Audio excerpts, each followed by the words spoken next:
அஸ்ஸலாமு அலைக்கும் ரஹமத்துல்லாஹி வரகாத்துஹு.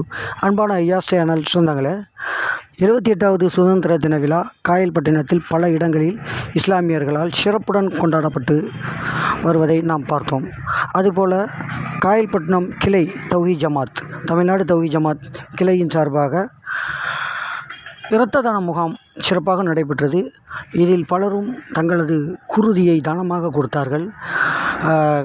காயல்பட்டினம் கிளை சார்பாகவும் திருச்செந்தூர் அரசு மருத்துவமனை இணைந்து இந்த இரத்த தான முகாமை ஏற்பாடு செய்திருந்தார்கள். இதற்கான ஏற்பாடுகளை தமிழ்நாடு தௌஹீத் ஜமாத் தூத்துக்குடி மாவட்ட தலைவர் அசாருதீன் அவர்களும், தௌஹீத் ஜமாத் மாவட்ட மருத்துவர் அணி செயலாளர் தமீம் அன்சாரி மற்றும் கிளை நிர்வாகிகள் இந்த நிகழ்ச்சிகளை ஏற்பாடு செய்திருந்தார்கள். மிகவும் சிறப்பாக நடைபெற்ற இந்த பலரும் தங்களது குருதியை தானமாக கொடுத்து தங்களது பங்களிப்பை வெளிப்படுத்தினார்கள்.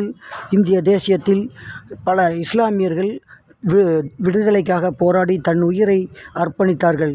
அதுபோலவே இந்த நிகழ்ச்சி தமிழ்நாடு தௌஹீத் ஜமாத்தாக இருந்தாலும் சரி, மற்ற அமைப்புகள் இஸ்லாமிய அமைப்புகளாக இருந்தாலும், எந்த ஒரு பேரிடர் மக்கள் எப்பெல்லாம் சிக்கலில், அதாவது இக்கட்டான சூழ்நிலைகளில், இயற்கை பேரிடர் மற்ற எதுனாலும் பாதிக்கப்பட்டாலும் உடனடியாக களத்தில் இறங்குறது இஸ்லாமிய அமைப்புகளும் இஸ்லாமியர்களும் தான். அதுபோல் அவசர ஊர்தி ஆம்புலன்ஸ் சேவையும் இஸ்லாமிய அமைப்புகள் அனைத்தும் வச்சிருக்கிறார்கள். அவர்களும் சேவை அடிப்படையில் தான் நடத்திட்டு வர்றாங்க. அதாவது உயிரை காப்பாற்ற வேண்டும் என்ற அடிப்படையில் சேவை நோக்கத்தில் அதை செயல்படுத்திட்டு வர்றாங்க.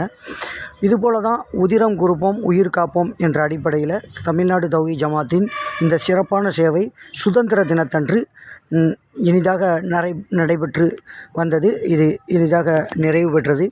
நன்றி. அஸ்ஸலாமு அலைக்கும் ரஹமத்துல்லாஹி வரகாத்துஹு.